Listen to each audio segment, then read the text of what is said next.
पौराणिक काल में एक लड़की थी, नाम था वृंदा। राक्षस कुल में उसका जन्म हुआ था। वृंदा बचपन से ही भगवान विष्णु जी की परम भक्त थी। बड़े ही प्रेम से भगवान की पूजा किया करती थी। जब वह बड़ी हुई तो उनका विवाह राक्षस कुल में दानव राज जलंधर से हो गया। जलंधर समुद्र से उत्पन्न हुआ था। वृंदा बड़ी ही पवित्र व्रता स्त्री थी, सदा अपने पति की सेवा किया करती थी। एक बार देवताओं और दानवों में युद्ध हुआ। जब जलंधर युद्ध पर जाने लगे तो वृंदा ने कहा, स्वामी आप युद्ध पर जा रहे हैं, आप जब तक युद्ध में रहेंगे मैं पूजा में बैठकर अब आपकी जीत के लिए अनुष्ठान करूंगी, और जब तक आप वापस नहीं आ जाते मैं अपना संकल्प नहीं छोड़ूंगी। जलंधर तो युद्ध में चले गए और वृंदा व्रत का संकल्प लेकर पूजा में बैठ गई। उनके व्रत के प्रभाव से देवता भी जलंधर को न जीत सके। सारे देवता जब हारने लगे तो भगवान विष्णु जी के पास गए।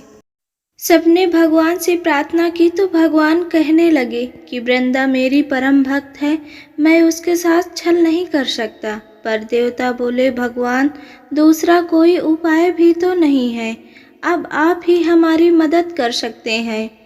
भगवान ने जलंधर का रूप रखा और वृंदा के महल में पहुंच गए। जैसे ही वृंदा ने अपने पति को देखा वे तुरंत पूजा में से उठ गईं और उनके चरण छू लिए।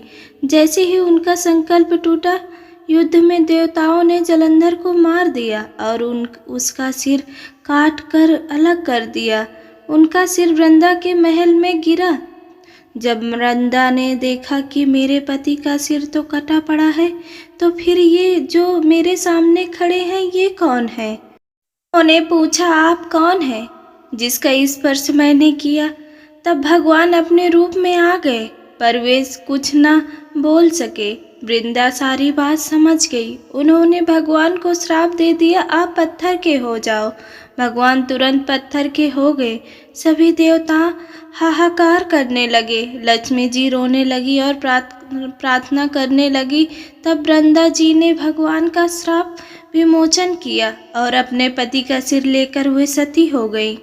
उनकी राख से एक पौधा निकला। तब भगवान विष्णु जी ने कहा, आज से इनका नाम तुलसी है और मेरा एक रूप इस पत्थर के रूप में ही रहेगा, जिसे शालिग्राम के नाम से तुलसी जी के साथ ही पूजा किया जाएगा, और मैं बिना तुलसी जी के भोग स्वीकार नहीं करूँगा।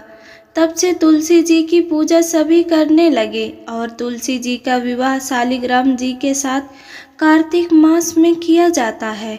देव उठनी एकादशी के दिन इसे तुलसी विवाह के रूप में मनाया जाता है।